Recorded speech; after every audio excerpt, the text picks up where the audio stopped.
I'm told that there's less than 5 minutes left on the camera, so I have to keep it under 5 minutes. Hopefully I'll be able to do so. We read in the Parsha of Yosef's manipulation of events to put his brothers in a situation where they have to choose between their own future and their loyalty to their brother. A chance for the brothers to do tshuva. And we read in this week's Parsha of Yosef's harshness towards them, and most importantly, the brothers' response. Permit me to read. We read, Vayomru ish el achiv. One said to his brother, Aval ashemim anachnu, al achinu, asher ra'inu tzarat nafsho, b'yitchaneno eleinu velo shamanu, al kein ba eleinu hatzara hazot. The brothers are reflective. Even many years later, when this first happens, they immediately connect it to the story of the sale of Yosef. I'd like to make 2 points about this pasuk. First, their first word, Aval Ashemim Anachnu. That word seems strange. But we are guilty? What is the but a response to? The Farshim tell us that the word Aval also means the truth, Kushna.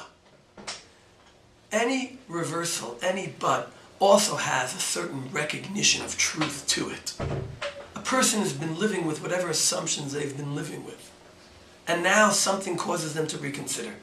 And the question is, do they have the moral honesty to be able to stop, recognize the truth, and change course?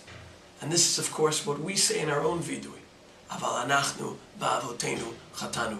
There the word means but it also means a recognition of the truth. A second point I'd like to make is, the brothers connect this to what they had done to Yosef. They say, Al achinu asher ra'inu tzarat nafsho b'yitchaneno eleinu velo shamanu. They don't say that what's happening to them is because they sold Yosef.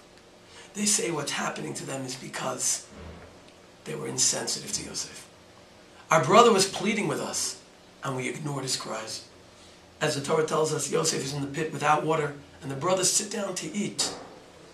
Yosef may be crying for food, for help, for something. They've blocked him out.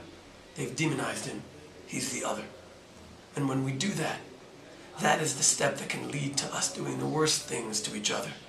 You can sell your brother only after you have distanced yourself from him and no longer see him as the brother that he really is. And you see a great lesson here.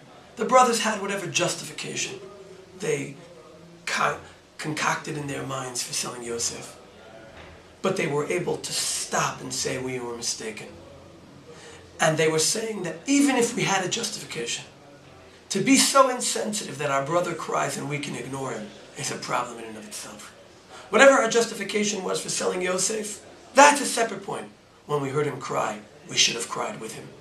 And that is an emotional sensitivity issue that stands on its own as terribly severe. This is a big lesson for us. To what extent can we stop on a nickel, turn a corner, and recognize where we've been doing wrong, what we've done wrong, when things change in our lives? And to what extent are we sensitive to the needs of others, not only not to sell them down the river, but also to hear their cries, to not become immune to it and care about each other? Let's make sure that